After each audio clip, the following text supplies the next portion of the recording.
Imagine you are strapped into a ship so far from Earth that home is no longer a direction, it's a delay. Outside the window, Saturn hangs like a pale lantern, its rings stretched wide and bright, beautiful enough to hide what they really are, a moving field of broken ice and rock. From far away, it looks calm, like the solar system showing off its masterpiece. Up close, it feels like a boundary. The moment you cross it, the return stops being a plan and starts being a wager. To the casual observer, Saturn is the pretty ringed planet from textbooks. Pretty things feel safe, so people picture a clean arrival, a neat orbit, then a burn back toward Earth. But space doesn't run on aesthetics. It runs on distance, time, mass, and energy. And Saturn is where those four variables begin to cooperate against you. The farther you go, the more expensive the way back becomes, until back is the costliest word on the mission. Start with distance, because it poisons everything else. Saturn sits roughly 1.4 billion kilometers from the Sun on average, so far out that sunlight takes over an hour to get there. If you transmit a message from Saturn's neighborhood, you're not having a conversation, you're sending a statement into the dark and waiting for it to return. In a crisis, that delay is not annoying, it's isolation with a clock. Now imagine the trip. With realistic propulsion and realistic trajectories, you're not talking about weeks, you're talking about years inside a sealed habitat where every leak is a countdown and every system must keep working without outside repair. The simplest lie people tell themselves is, we'll bring what we need. But what you bring has mass, and mass is Saturn's first trap. Because space travel is not going somewhere, it's changing velocity repeatedly at the right times. You accelerate to leave Earth. You shape your trajectory for Saturn. You must slow down enough not to flash past it like a bullet. Then, if you want to come home, you must accelerate again to leave, and later slow down again to survive Earth. Each major change costs delta V, and delta V costs propellant, and propellant costs mass. This is where physics tightens, the rocket equation. Every kilogram of fuel you carry needs fuel to push it. That extra fuel needs fuel too. The math grows quietly at first, then becomes brutal. Just add more fuel is how you design a vehicle that can't launch. Add a crew habitat, life support, food and water, medical gear, and redundancy for anything that can fail over years, and you're not building a ship, you're building an argument with mathematics. And mathematics doesn't compromise. So you copy the robots and use gravity assists, stealing momentum from other planets. That can work, but it trades propellant for time. And time is not neutral. Time means more radiation dose, more microgravity damage, and more opportunities for something essential to break. A spacecraft can limp. A crew cannot. Deep space radiation is the first silent killer. Near Earth, astronauts live under a magnetic umbrella. On the road to Saturn, that umbrella is gone. You take hits from galactic cosmic rays and bursts from solar events, and the damage accumulates cell by cell.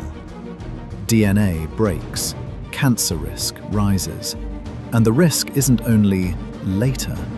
Radiation can dull cognition and reaction time, Exactly what you need when your environment is one thin wall away from vacuum. And heavy shielding isn't a clean fix. It adds mass, and mass feeds the rocket equation again. Some shielding can also create secondary particle showers when struck, turning protection into another complexity you must engineer around.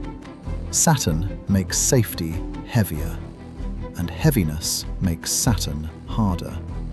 Microgravity finishes the job slowly. Over months, bones lose density and muscles waste. Over years, the body adapts to an environment that will betray it. The cardiovascular system deconditions, balance systems drift, vision can change, immunity can weaken. You can exercise relentlessly and still watch your margins shrink.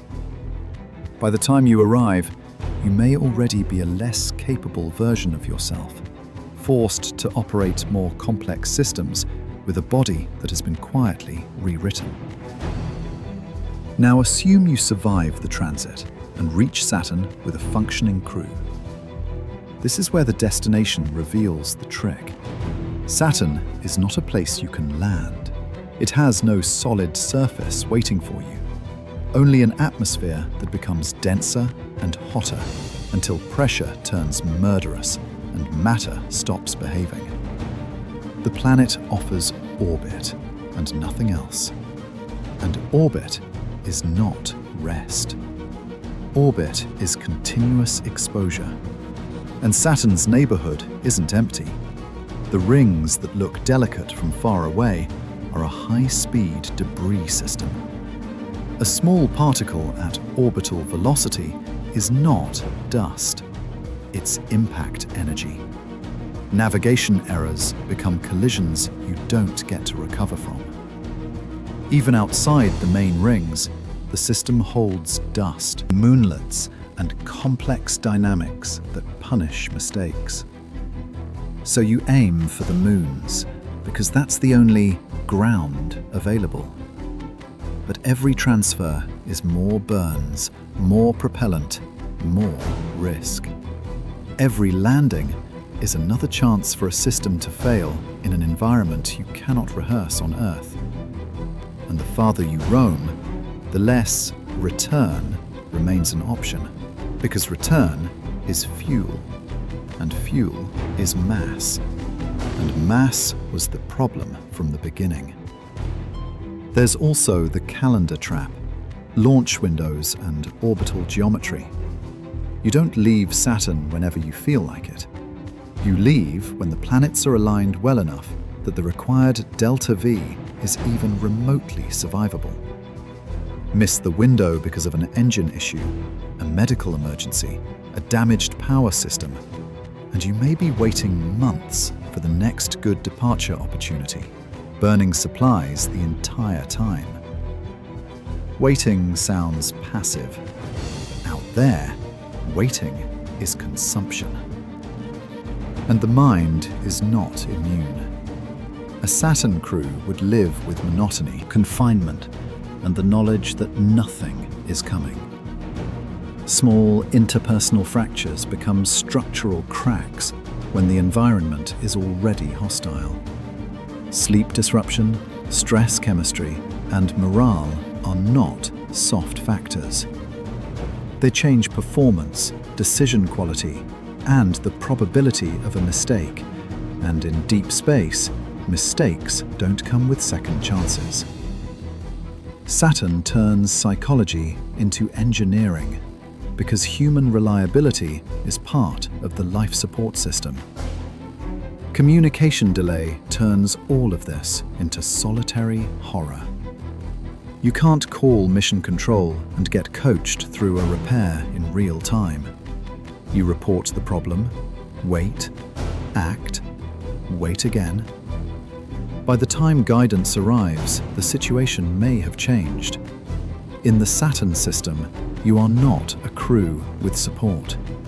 You are a tiny, self-contained world, and tiny worlds collapse when key infrastructure fails. Even if nothing dramatic breaks, the mission still strips away what you need to come back. Time erodes hardware. Radiation erodes biology. Isolation erodes judgment. Saturn doesn't need one catastrophic event. It only needs a small deficit, a little less propellant than planned, a little more wear than predicted, a little more damage than your medical models allowed. That's enough to turn the return burn from difficult into not possible. And the return trip is not simply the outward journey reversed. You would be departing from far away with less margin, less health, and a ship that has aged in deep space. You need engines that still perform, tanks that still seal, power systems that still deliver, and a crew still strong enough to survive another multi-year fall inward. Saturn forces you to win twice, outward and homeward, while everything about you degrades in between. So pull away and look at Saturn one last time. From a safe distance, it becomes beautiful again, rings shining like a promise. But now you know what that promise really is. Saturn is a demonstration of limits, distance that multiplies time, time that multiplies exposure, exposure that multiplies failure risk, and failure risk that multiplies mass until the rocket equation closes the door. If you go to Saturn, the hardest part isn't getting there. The hardest part is realizing that home might be something you can no longer afford.